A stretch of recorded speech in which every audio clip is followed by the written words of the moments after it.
Hello hello guys, हामी चाहिँ हैन यहाँ यो के अरे जाँतिया तरादेखि अब लगभग यहाँदेखि माथिको यात्रा सुरु भइरहेछ हैन। समथिङ आजको क्याम्पिङ चाहिँ हाम्रो यही एरियामा भएको हो सकिन्छ। यो एरिया यहाँ चाहिँ दुईटा गोडहरू मात्र थियो, बाख्री गोडहरू, त्यसलाई जाँतिया तरा भनेर चिन्नुहुँदैछ। अब यहाँबाट हामी नन स्टे भन्छौँ हैन। लगभग तपाईँको आज नाइटमा कहाँ पुग्छु त्यहाँको पनि भ्यू देखाउनेछु। यो 4-5 जना भाइहरू अगाडि गइसकेको छ, म चाहिँ पछाडि छ। यो चाहिँ यतिखेर चाहिँ बबालै हुन्छ।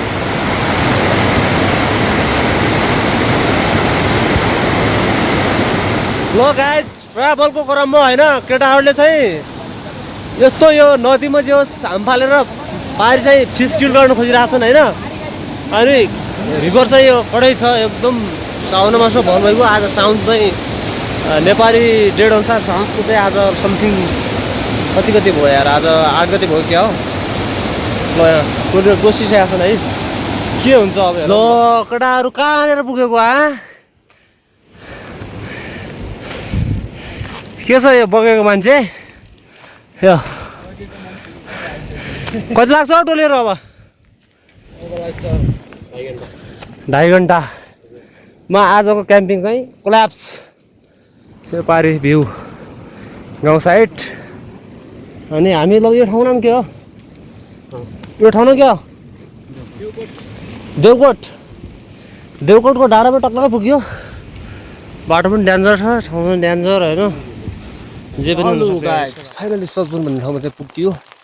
एक यो चाहिँ 2 त्यहाँनिर एउटा छ 3 गरेर यो 4वटा चाहिँ भैँसीको खरको रहेछ। भाइहरू त्यहाँ पुगिसक्यो होइन। अनि समथिङ 4-5 घन्टाको यात्रामा यहाँ पुगिरहेछ। भ्यू चाहिँ बबाल छ। ल गाइस, हामी चाहिँ यतिखेर यो सजुन भन्ने वनमा छौँ भनेपछि यतिखेर ग्रिन सिजन चलिरहेछ। जताकतै हरियाली छन्। यता चाहिँ एकदम छहरा डाँडाहरू छन्। यता यो साइडमा एकदम ठुलो यो एकदम सेता झरनाहरू छन्। अनि यो चाहिँ देउराली पाटन हो। देउराली पाटन यहाँदेखि माथि ठाकुरजी सङ्कट भन्ने यता छ भनेपछि यसको जस्ट अपोजिट पल्लोपट्टि यो साइड पुरै यता चाहिँ अब यो मुलसाम भन्ने पर्छ, यो बारीकोटकै एरिया हो। यहाँभन्दा पोरी चाहिँ खुसी हो यो डाँडे पोरी। र यसको यो हिमालको यहाँभन्दा माथि पोरी चाहिँ जुम्ला भन्ने एरिया पर्छ। यतिखेर चाहिँ यता चाहिँ भमाल छ। पहिलोबाट आइयो रमाइलो रहेछ। अनि हेलो नमस्ते एभ्रिवान, गुड मर्निङ। यतिखेर हामी चाहिँ हाम्रो यो देउराली पाटनमा छौँ। देउराली पाटनमा चाहिँ समथिङ यो एरियामा समथिङ 3 जति भेडाहरू छ। अनि यो सिजनमा भेडाहरू पाल्ने काम भइरहेछ। हामी पनि जो समथिङ अहिलेसम्म समथिङ 60-70 किलोमिटर चाहिँ हिँडिसक्यो होइन। धेरै टाढो पुगेर आयो हो। अब हामी 1-2 दिन हिँडेर 1-2 दिनपछि चाहिँ घर पुग्ने हो। बिर्सिएर लागेर अस्तव्यस्त छ अवस्था। रमाइलो चाहिँ छ। बर्खा सिजनमा वर्षा पनि धेरै छ।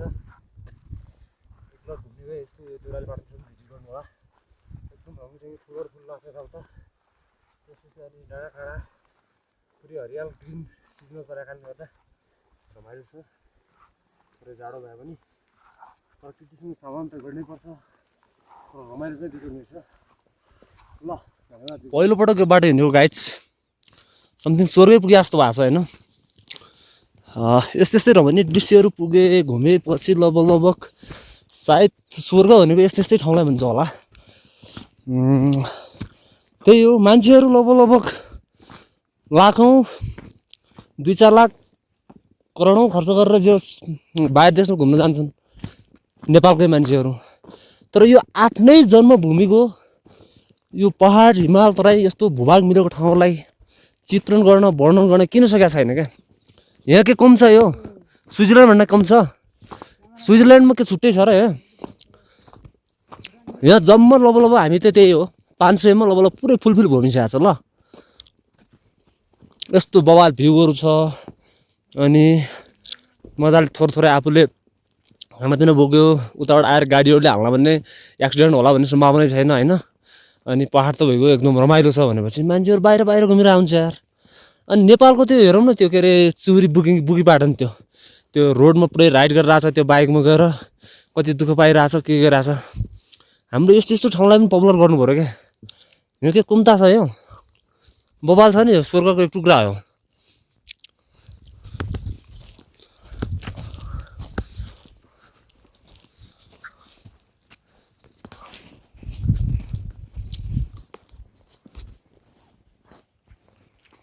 नमस्ते एभ्रीबडी समथिङ फाइनली यतिखेर चाहिँ लगभग देउरालीको जोस लगभग पाटन सकिन लागिसक्यो अब ठाकुरजी आएदेखि माथि जात हामी पनि यही मिड पोइन्टबाट छुट्टिने हो माथि त्यो टपबाट यहाँ चाहिँ यो हिमालयन सिप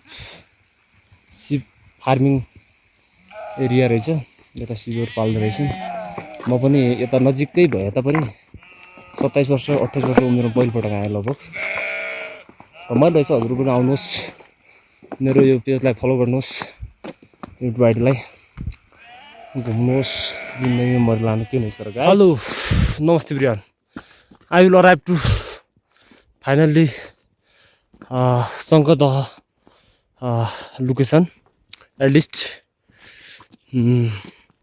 looking this is beautiful lake,